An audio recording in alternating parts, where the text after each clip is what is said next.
Buenos días a todos. Estoy muy feliz realmente de estar aquí por muchos motivos. Agradezco profundamente a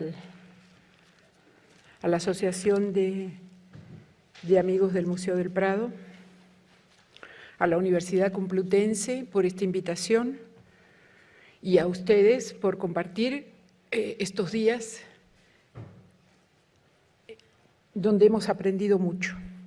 Llegamos pues a este encuentro sobre las catedrales de Nueva España con una cantidad de información que nos han dado los profesores en estos días, las ciudades que enfrentó el profesor Gutiérrez, ayer la conferencia del profesor Navascués, con lo cual entendemos muy bien, creo, el tema, espero que hoy nos va a ocupar, que es un tema de estos que lleva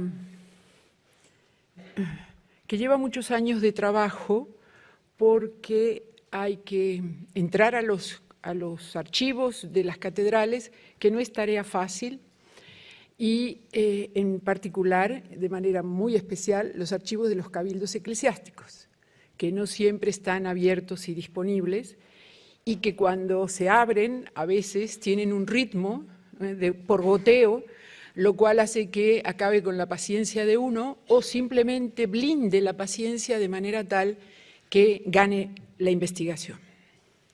Esto me ha sucedido en estos años de trabajo y lo que voy a compartirles ahora, por lo tanto, es una síntesis de estos años de investigación, en particular en los archivos de las catedrales y en particular en los archivos de los cabildos de las catedrales. Comienzo, por lo tanto, hablando de algo que es como básico para entender este enorme proceso, y es que la fundación de ciudades fue una de las principales características de la conquista española del Nuevo Mundo. 26 ciudades vieron la luz entre 1519 y 1543 sobre el territorio conquistado por Hernán Cortés y conocido después con el nombre de Nueva España. Reforzado por un modelo de gobierno local heredado de las municipalidades castellanas, esta empresa urbana no tuvo equivalente en la historia, sino en el Imperio Romano. Algunas de las 26 ciudades fundadas entre 1519 y 1543 en este territorio se convirtieron en las sedes de arzobispados y obispados.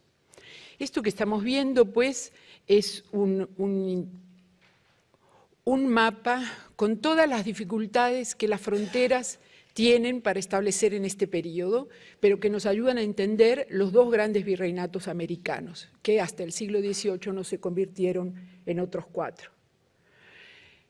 En este periodo que estamos tratando, entonces, hablamos del Virreinato de Nueva España, organizado desde 1535, y que está pintado en verde en el mapa que están viendo, y el Virreinato del Perú en 1542.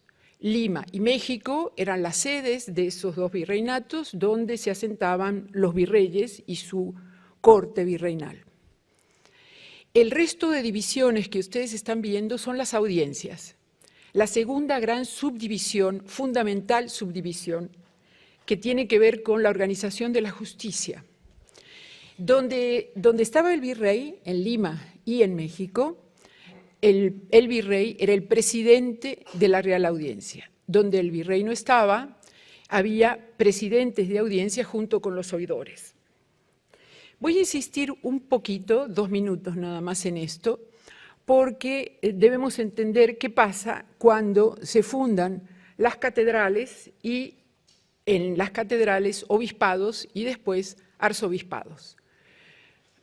La convivencia en algunas sedes del virrey, el arzobispo y las audiencias fue más o menos problemática. Y en algunos sitios donde solamente existía la catedral o solamente existía la audiencia, una y otra luchaba por la jurisdicción y precedencia. la jurisdicción de cada una de estas corporaciones y la precedencia en la representación fueron factores fundamentales en estas sociedades de antiguo régimen. Por lo tanto, tenemos que pensar que la representación de obispos y arzobispos, así como en la corporación que gobernaba las catedrales, esto es, los cabildos eclesiásticos, son fundamentales para entender la administración de estas ciudades sede, o lo que hemos llamado, en una ampliación de aquel esquema fundamental que describió Braunfels hace muchos años acerca de la ciudad episcopal y el dominio que la catedral tiene sobre esa ciudad de sede, ¿no?, desde el punto de vista arquitectónico, pero también desde el punto de vista jurídico y social.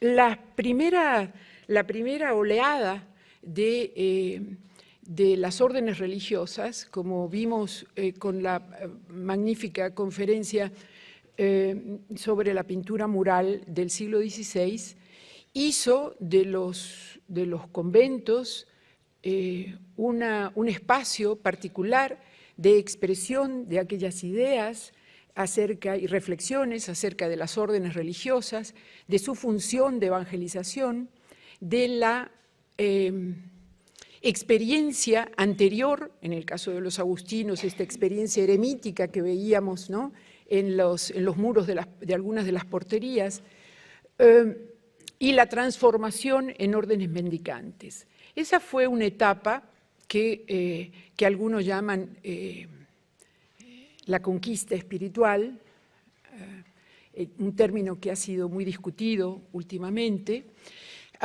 pero que podríamos decir que es la edad dorada de las órdenes religiosas. El primer momento, los primeros momentos de evangelización, cuando lo que había que hacer era generar una serie de instrumentos para predicar el Evangelio.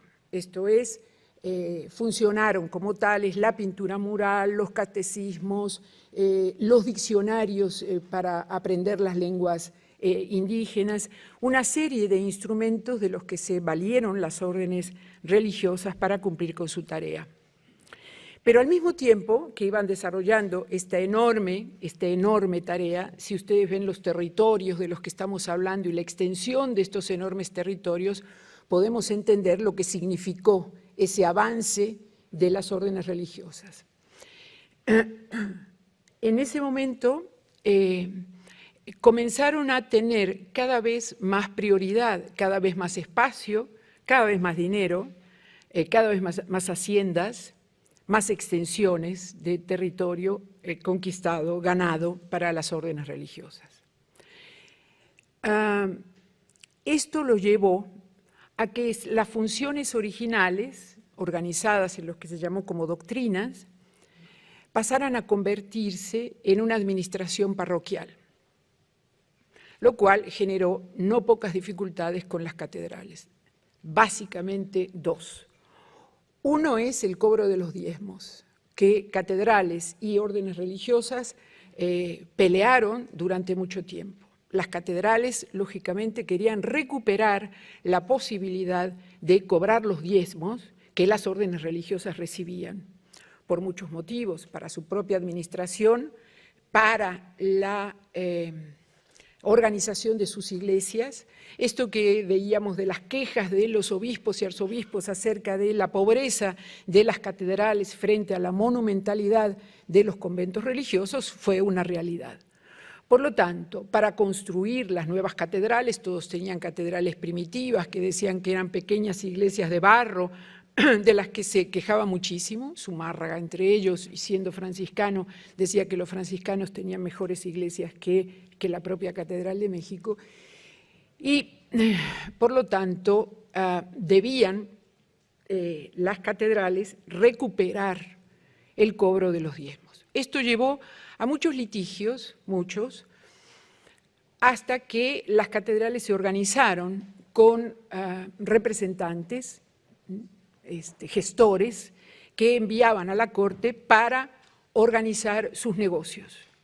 En determinado momento la presión de las catedrales fue tal que Lima y México se unieron en su representación y tuvieron un solo procurador en la corte, con lo cual intentaron pues ganar aquello que llamaban sus derechos. Esto es básicamente el cobro de diezmos, como les acabo de decir. Esto se consigue parcialmente hacia 1640. Es un primer momento, digamos, es un primer corte que se puede hacer cuando se trata de detener esta administración parroquial por parte de las órdenes religiosas y se comienza a recuperar el cobro de los diezmos por parte de las catedrales. Es lo que se conoce como el ciclo de las catedrales. Esto es un segundo momento a partir de 1640, cuando las catedrales que estaban comenzadas se terminan. El caso de Puebla es un caso clarísimo, en 1649 bajo el impulso del obispo Juan de Palafox, y aquellas que estaban todavía sin concluir comienzan a tener avances sustantivos. En este momento es cuando las catedrales comienzan entonces a buscar una forma de expresión, terminada una parte de su construcción, comienzan a buscar la ornamentación interior. Esa ornamentación interior está basada sobre todo en tres espacios, además de todos los altares y capillas que en muchas oportunidades son adoptadas por los miembros del Cabildo, son ellos los que pagan la ornamentación, los retablos de diversas capillas, pero de los espacios que les son absolutamente propios.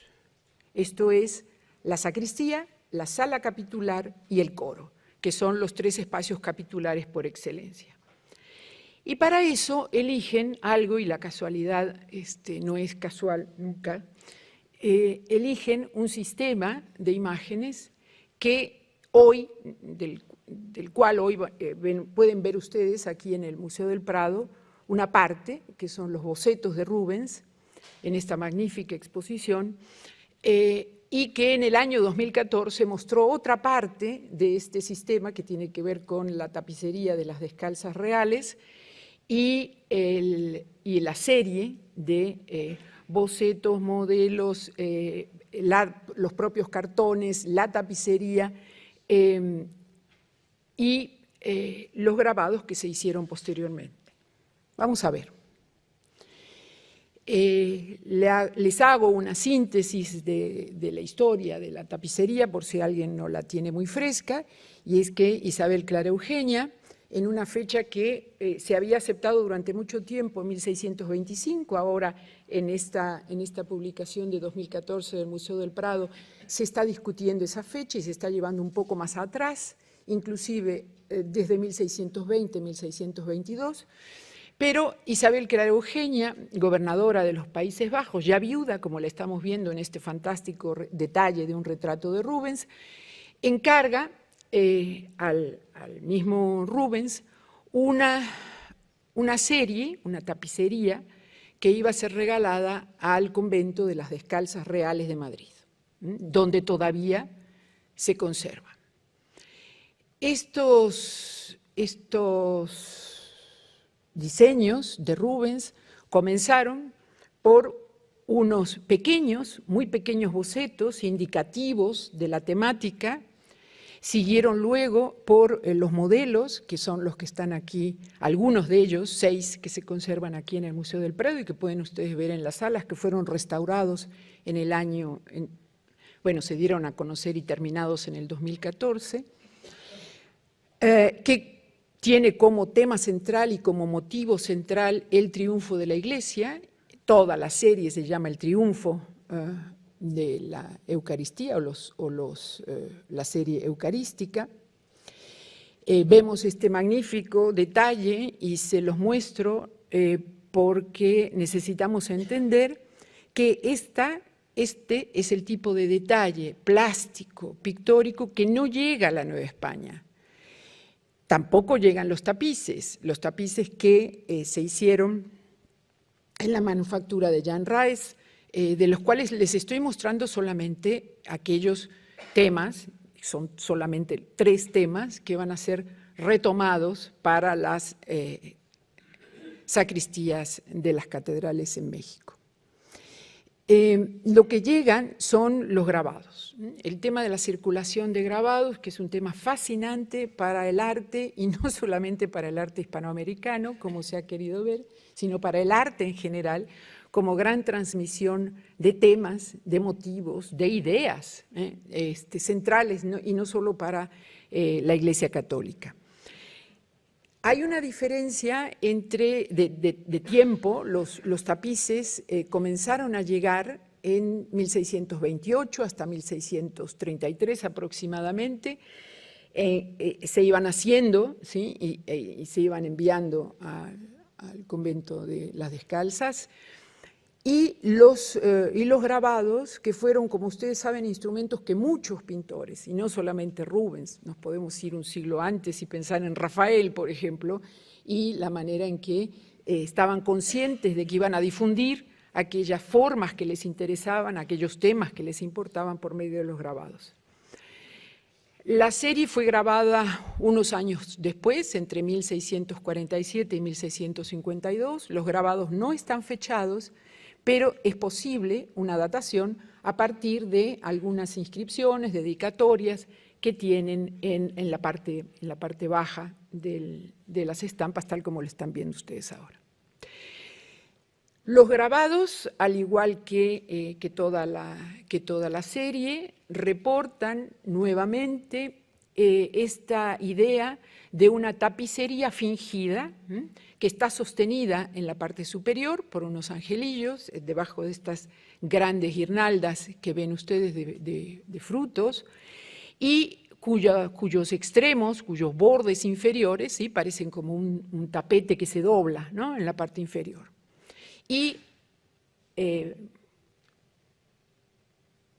limitados por estas columnas salomónicas a los lados. Bien, desde todo punto de vista, los grabados son absolutamente respetuosos de la idea original de Rubens, de los planteamientos originales, no hay modificaciones, no solamente en las figuras que aparecen en los grabados, sino también en esta intensidad en valores que servía a los pintores, es decir, esta escala de blancos a negros o de blancos a grises intensos, que servía a los pintores para tratar de acercarse al color, al convertir el valor en color. Las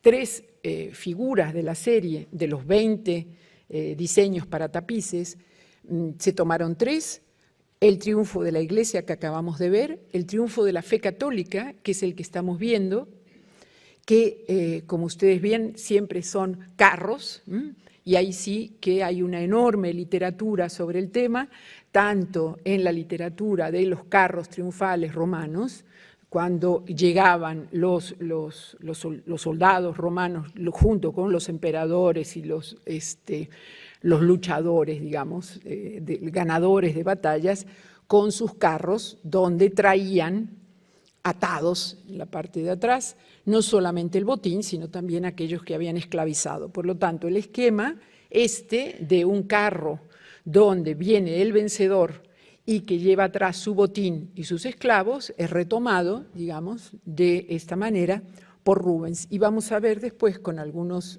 de los detalles de qué está diciendo con esto, qué se toma y qué se cambia, y quizás por qué. De nuevo, el tema fue grabado, en este caso por Nicholas Lauwers, que hace el primer grabado de esta serie, que es el triunfo de la fe católica, y los demás se los debemos a este grabador de esta familia de grabadores, Shelta Bolswet, de Amberes.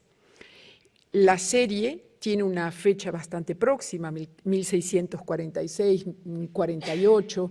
Sabemos que para el 52, digamos, esa es la fecha límite, y que ahí, en ese momento, comienzan a circular en Nueva España. De nuevo, los grabados, los modelos, vemos las diferencias, y el tercero de ellos, en este caso el modelo que está también aquí en el Prado, que es el triunfo de la Eucaristía contra la idolatría. Una pintura, como ustedes ven, muy intensa, con un enorme movimiento, pero al mismo tiempo muy luminosa, muy clara, y de fácil lectura, a pesar de la gran cantidad de personajes y todo lo que está sucediendo en este momento, cuando la Eucaristía sale y con su sola presencia derrota a la idolatría, es decir, a aquellos que están a punto de cometer el sacrificio del buey que están tomando por los cuernos. Este es el grabado de este tema, que como ustedes ven siempre está invertido a la posición original, pero que mantiene cierta luminosidad en la zona central, ¿sí? Aunque van acrecentándose los grises hacia esta zona donde se está haciendo un sacrificio, en la parte posterior. El primer uso de esta serie se dio en la Catedral de Guatemala. Nos mostraba ayer el profesor Navascués la Catedral de Guatemala, la primera Catedral de Guatemala sin techo, con estas bóvedas descubiertas, y cómo se tuvo que trasladar y comenzar a construir una nueva catedral en el siglo XVIII, que se termina en el siglo XIX, que es la que estamos viendo. Algunas de las obras que estaban en esa primera catedral pasan a la Catedral de Guatemala y se van a colocar en esta zona, que es la zona del Sagrario, y en esta puerta, que es la que vamos a ver ahora.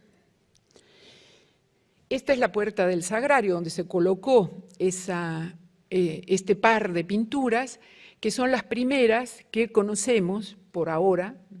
Siempre hay sorpresas, pero son las primeras que conocemos firmadas por un pintor mexicano, Pedro Ramírez, en 1673, que por cierto son las únicas obras firmadas de este pintor que, como es frecuente en la plástica novohispana, pertenece a una familia, una larguísima dinastía, donde hay entalladores, carpinteros, pintores y demás. Pedro Ramírez hace para esta catedral el triunfo de la iglesia, y hay cosas que les quiero señalar. Como ustedes ven, está pegado al grabado que seguramente alguien puso en sus manos, pero hay algunos cambios. Y esto me parece que es interesante por entender un cierto desenfado en la pintura novohispana. Quizá porque no estaba muy conscientes de quién era Rubens en la pintura europea. Es posible. Quizás porque no sabían muy bien de quién se trataba este señorón Rubens, que había sido embajador, pintor de príncipes, de reyes, ¿no? Y el gran hacedor de enormes programas iconográficos como fue Rubens.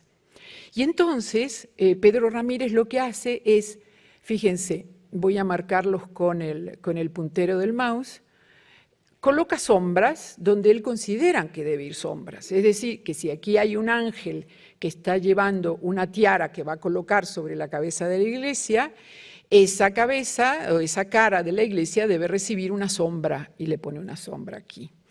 O en el caso de esta mujer que está levantando esta lámpara con aceite y fuego en una de sus manos, que está diciéndole a estos dos personajes, este con orejas de burro y este que va ciego, es decir, el burro que no entiende y el ciego que no ve la luz de la verdadera religión, y entonces la lámpara esta y la mujer están medio entre luces y medio entre sombras.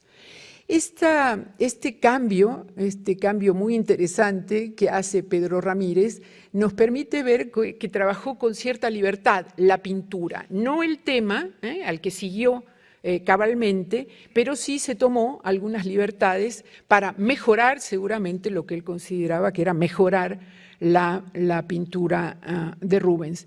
Lo mismo hace en el caso de las otras, es un par, como les mostré, y nuevamente produce estos intensísimos claroscuros en la pintura que, por supuesto, no forman parte del repertorio original tal como estaba planteado. Me parece interesante por varios motivos. En principio, la fecha, 1673, y después la relación que hay entre tres pintores que vamos a ver ahora en las siguientes obras, que son el mismo Pedro Ramírez relacionado con Baltasar de Chávez Rioja y relacionado con Cristóbal de Villalpando. Resulta que todos ellos eran no solo conocidos, sino que estaban emparentados espiritualmente por medio de un vínculo que es sagrado y que sigue siendo en México, que es el compadrazgo. Eran padrinos de sus hijos entre sí, además de estar casados con hijas de pintores y, por lo tanto, esta idea de una familia, la familia de sangre y la familia extensa, con este vínculo de los padrinos, que hacían que los secretos del oficio y el oficio se convirtieran en una tradición y una secuencia familiar que comprometía aún más a los pintores en su desempeño. Y entonces avanzo con esto porque tampoco es casual que en este momento, 1673, un obispo acaba de salir de Guatemala y por lo tanto, si no lo pude por ahora comprobar documentalmente, sí creo que es posible relacionar a este obispo con el encargo de estas obras para la catedral, y que fue Fray Payo Enríquez de Rivera. Curiosamente, y de nuevo, un agustino, un fraile que entendió muy rápidamente que las órdenes religiosas habían alcanzado un poder que ni siquiera era bueno para las propias órdenes y que había que detenerlo. Y en ese momento, Fray Payo es nombrado obispo de Michoacán, no llega a ocupar su cargo, y arzobispo de México, y lo desvían del camino y se va a ocupar la sede de México, donde no solo es arzobispo de México, sino también que ocupa durante varios años el cargo de virrey de Nueva España. Y en este momento es donde sucede algo interesantísimo que ahora voy a tratar de explicarles a partir de las obras. Bueno, aquí tenemos el grabado y nos detenemos un momento en la Catedral de Puebla, que es el segundo momento documentado, claramente documentado, donde aparecen una secuencia de estas obras que acabamos de ver. La Catedral de Puebla fue terminada sin torres, como les dije al principio de esta charla, por el impulso, el enorme impulso de Juan de Palafox y Mendoza, un obispo que fue fundamental para la Iglesia novohispana y para el gobierno novohispano. Por muchos motivos, Palafox tenía ideas sobre muchas cosas. Sus escritos son enormes y las obras completas de Palafox muestran la manera en que este obispo tuvo una visión de la monarquía, una visión muy amplia de la monarquía y de los problemas que la monarquía tenía.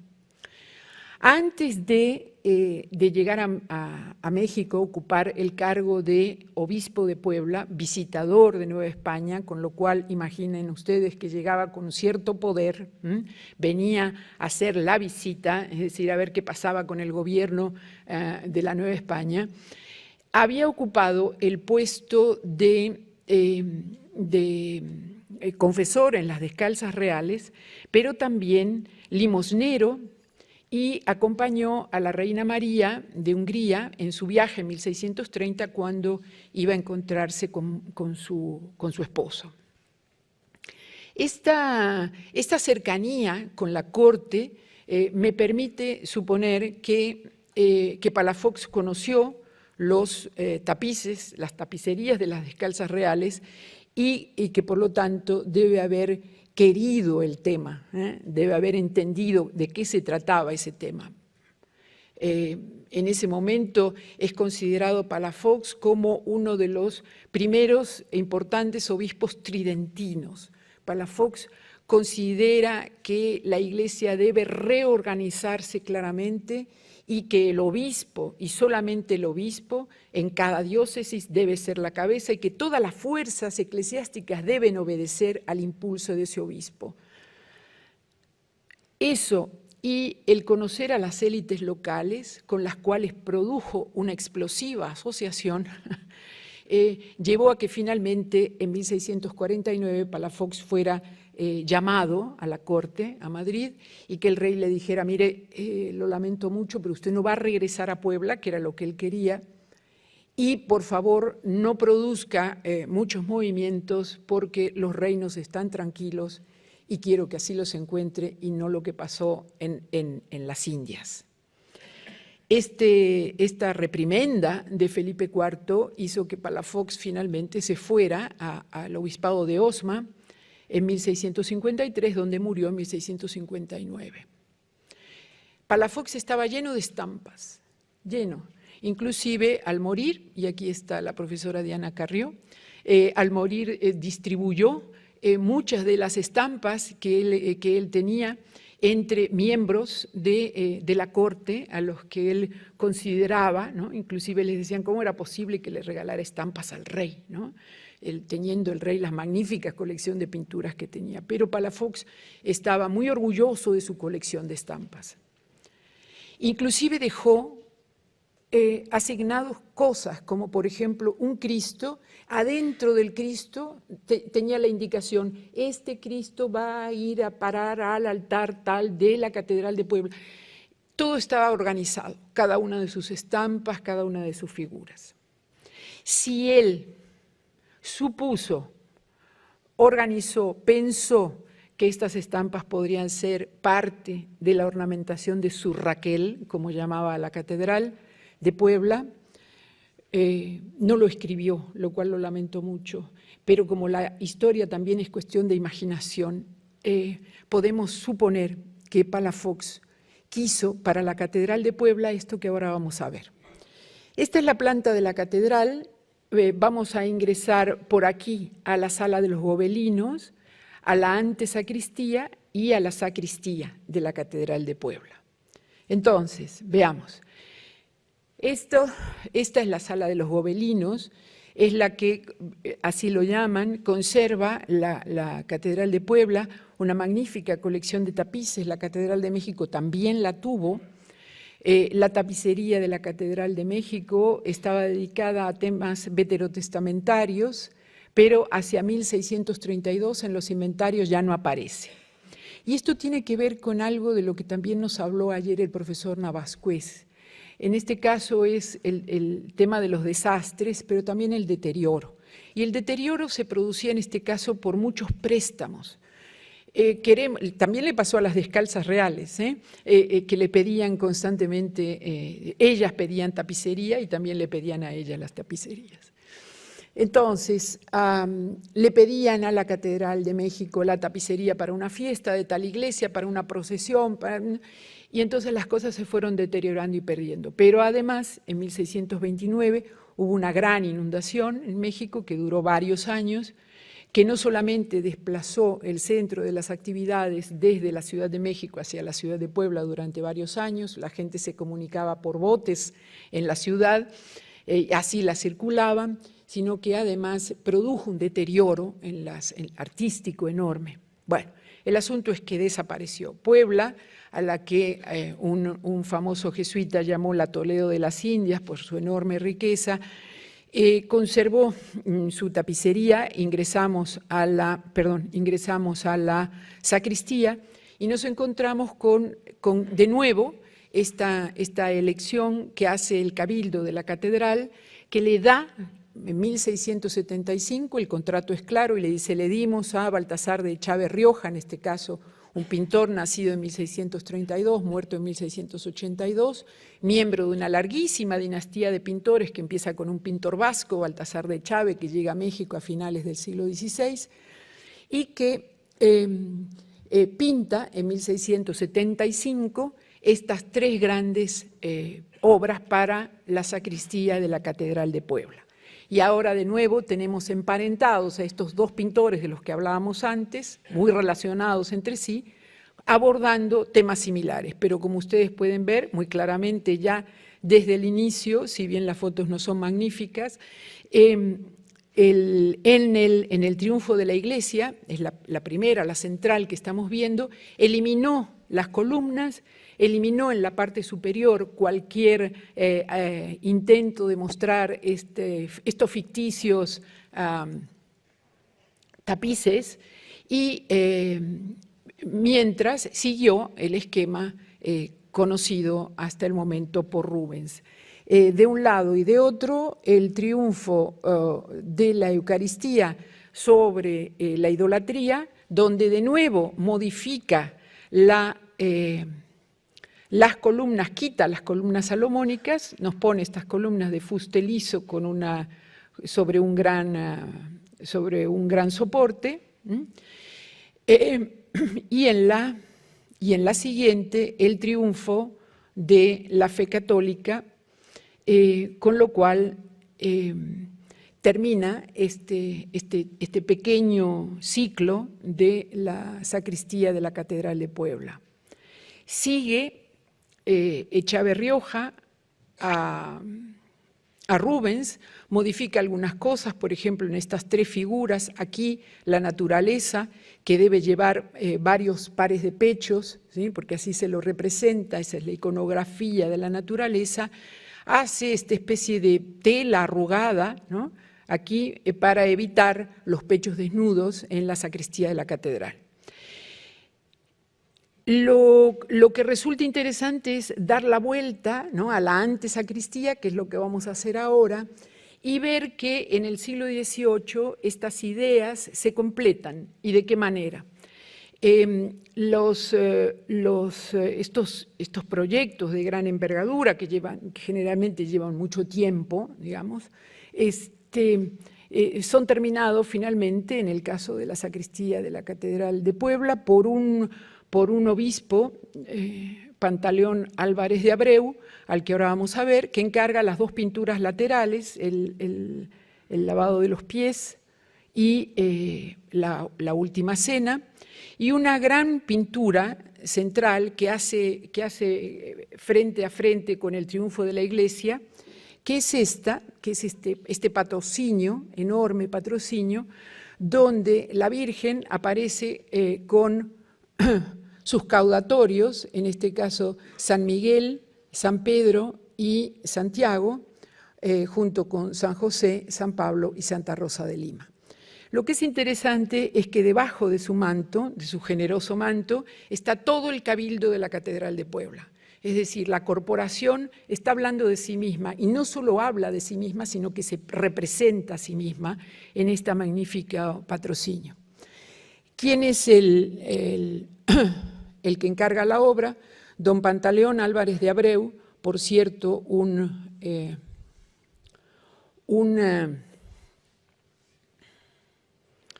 devoto, ferviente, admirador de don Juan de Palafox, que ya en ese momento estaba siendo promovido o intentando que se lo promoviera a los altares.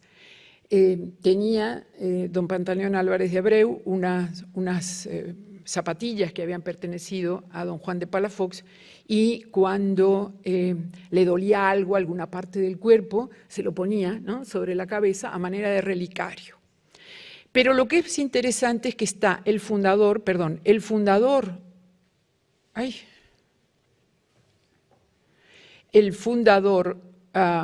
del obispado, don Julián Garcés, claro, don Juan de Palafox y Mendoza, el que terminó la catedral, y el propio Álvarez de Abreu.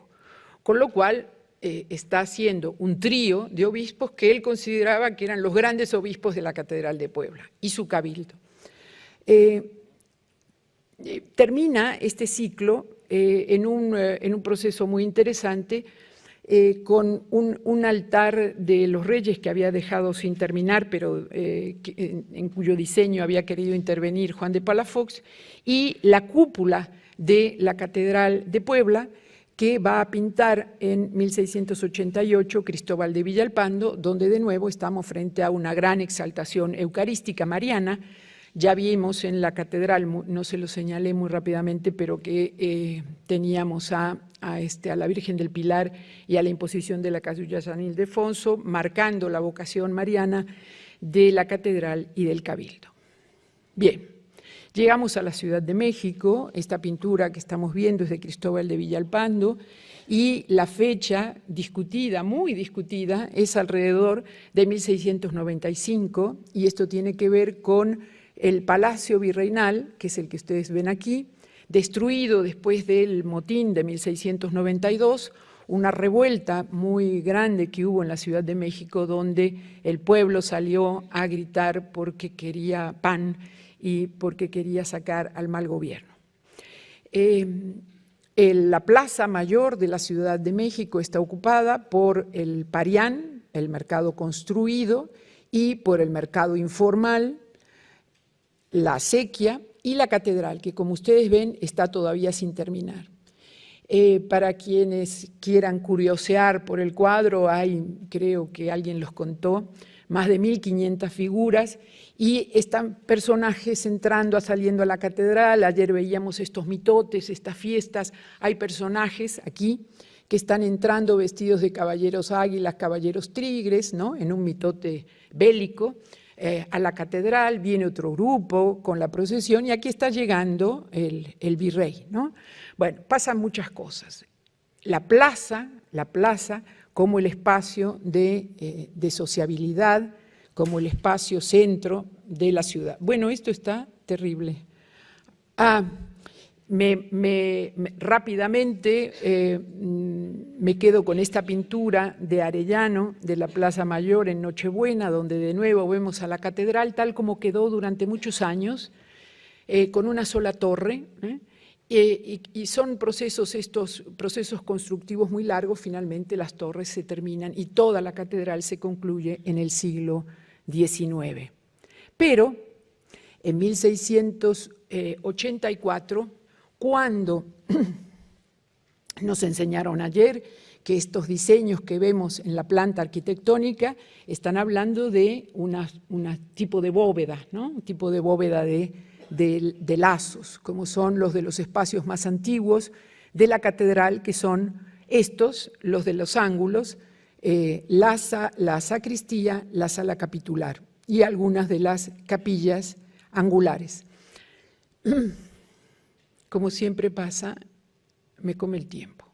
En la sacristía vamos a referirnos a algunas de estas, una serie de pinturas que hicieron entre dos pintores del siglo XVII y principios del XVIII de Nueva España, que son Cristóbal de Villalpando y Juan Correa.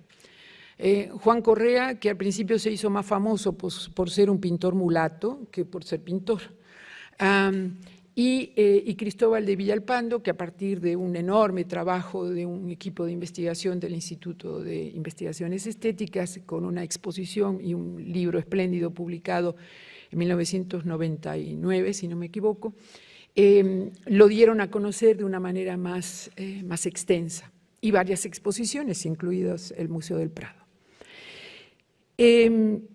Entre estos dos pintores, en 1685 hasta 1692, terminan de ornamentar toda la sacristía de la catedral. Un espacio que está pensado desde la tratadística como el lugar donde no solamente se guardan los ornamentos necesarios para el oficio, sino también donde se reviste, se prepara el sacerdote para ir al oficio de la misa, y por lo tanto ha sido considerado como el lugar desde donde sale el sacerdote hacia el altar, como Cristo salió del vientre de la Virgen María. Por lo tanto, la sacristía es para la tratadística medieval el vientre virginal de María, tal como lo escribieron los tratadistas Durandos, Molano, y ha estudiado largamente la profesora Elena Estrada de Gerlero. En el muro norte de la catedral, que aparece con el número 1, se pintó el triunfo de la iglesia. Si seguimos en el muro poniente con la numeración 2 y 4, se pintó el triunfo de San Miguel y la aparición de San Miguel. En el muro oriente, con los números 3 y 5, en el 5, la entrada de Jesús a Jerusalén, hecha por Juan Correa, y en el 3, el triunfo de San Pedro, hecho por Cristóbal de Villalpando. El número 6, que es el muro sur de la sacristía, fue terminado, es la última obra de este ciclo, por Juan Correa en 1692. Empezamos no por orden de los pintores ni de tiempo, sino por el orden de lectura, digamos, que es la entrada triunfal de Jesús en Jerusalén de Juan Correa, donde sigue un esquema bastante tradicional de ingreso, pero les quiero mostrar que esto que fue llamada la entrada triunfal, y aparece la palabra triunfo, la entrada triunfal de Jesús a Jerusalén, acompañado por San Pedro, como se ve claramente, hay montones de grabados muy conocidos con esta idea de que van poniéndole sus capas para que avance Jesús. Lo que se llama el triunfo de San Pedro, he cambiado el nombre de esta obra, que era conocido como el triunfo de la iglesia, pero en un inventario de 1704, la propia catedral lo llama el triunfo de San Pedro, y tiene que ver con una situación que se había perfilado desde lo que les comentaba al principio acerca de esta nueva situación de las catedrales novohispanas, y que ya hacia el último tercio del siglo XVII aparece con claridad cuando el clero secular, la iglesia organizada en torno a su obispo, el clero secular, y organizada en torno a una congregación, que es la congregación de San Pedro, está buscando el reconocimiento de San Pedro como su fundador. Si San Pedro es nuestro fundador, tiene la preeminencia por sobre todos los demás fundadores. Ni siquiera San Agustín, que podría considerarse el más antiguo, ¿no?, podía ganarle a San Pedro. De nuevo volvemos a esta idea expresada originalmente de que la antigüedad y la precedencia formaban parte fundamental de la organización del antiguo régimen. Por lo tanto, la idea de que San Pedro era el primer organizador, creador, fundador del clero, le daba a este clero una antigüedad que ningún otro tenía y por lo tanto no había posibilidad de competencia alguna. Pero además se habían organizado en torno a una congregación, la congregación de San Pedro, que reunía a los sacerdotes y que solamente admitía a algunos miembros laicos o seglares, mejor dicho.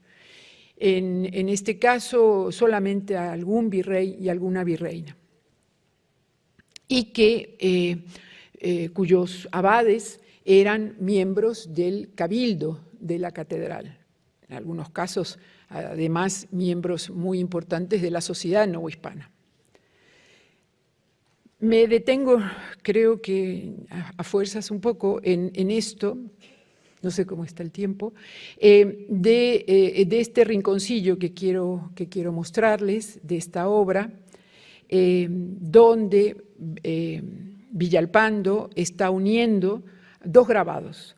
Un grabado anterior, que es el carro de la iglesia, de una serie de grabados de Martín de Vos de 1585-1586, donde aparece San Pedro acompañado por la verdad, con la cabeza coronada por fuego, tal como lo vemos en la pintura. Y otro grabado, el triunfo de la iglesia, del que venimos hablando en esta conferencia. Lo que se agrega en la parte superior y a los lados de las ventanas son, por un lado, el escudo de la catedral, que es la Asunción, soportada por el águila, que es el águila de Júpiter, que lleva en sus garras el haz de fuego, Hay que acordarse que el águila de Júpiter y Júpiter mismo está asociado con la monarquía y por lo tanto es la propia monarquía católica la que sostiene a la catedral. Y por otro lado, la fundación de la propia iglesia en esta inscripción, donde le dicen los ángeles, ¿no?, en esta inscripción que llevas aquí, las famosas frases de tú eres Pedro, ¿no?, y sobre esta piedra edificaré mi iglesia. Como ven, tanto en el grabado delante de las virtudes que conducen el carro de la iglesia no hay nada. Sin embargo, lo que hace Villalpando es colocar estas figuras, estas preciosas figuras, que habían pasado inadvertidas, no solo por lo oscura e inaccesible de la sacristía, sino también porque durante mucho tiempo no habíamos podido tener ni acceso real ni buenas fotografías. Coloca entonces estas figuras, esta mujer muy blanca, que es España, levantando su corona, y esta personificación de Nueva España, que lleva una corona en la mano y que va rematada a su cabeza por un águila sobre el nopal, lleva un besote aquí en la boca, espero que alcancen a verlo. Lleva además una orejera y lleva unas plumas fantásticas, un gran penacho que sale del brazo. En una entrega, en un homenaje que le rinde el reino de la Nueva España, entregándole su corona a San Pedro, es decir, a la iglesia organizada en torno a San Pedro y debajo de la figura de San Pedro. Este es un agregado imaginativo, interesante, importante, que tiene que ser producto de este grupo, de esta corporación que es el Cabildo Eclesiástico, que además son los rectores y profesores de la Real Universidad, que además son los que escriben y los que están organizando un sistema de ideas y de devociones que va a ser fundamental para Nueva España. Por un lado, en 1648, apenas unos años antes, uno de ellos, vinculado a este cabildo, Miguel Sánchez, que le dedica a un miembro del cabildo un libro que es la historia de la Virgen de Guadalupe y de la aparición de la Virgen de Guadalupe. Y por otro lado, otras figuras como Isidro de Sariñana, que ya antes inclusive de esta pintura, en 1666, en las exequias que se hicieron en honor a Felipe IV, que murió en 1665, pero saben que los tiempos americanos son más dilatados y por lo tanto las ceremonias fúnebres se hicieron en 1666 al año siguiente, y en este enorme monumento que se construyó en la Catedral de México, en uno de los laterales ya apareció en los jeroglíficos la figura de Nueva España, que es esta que vemos aquí.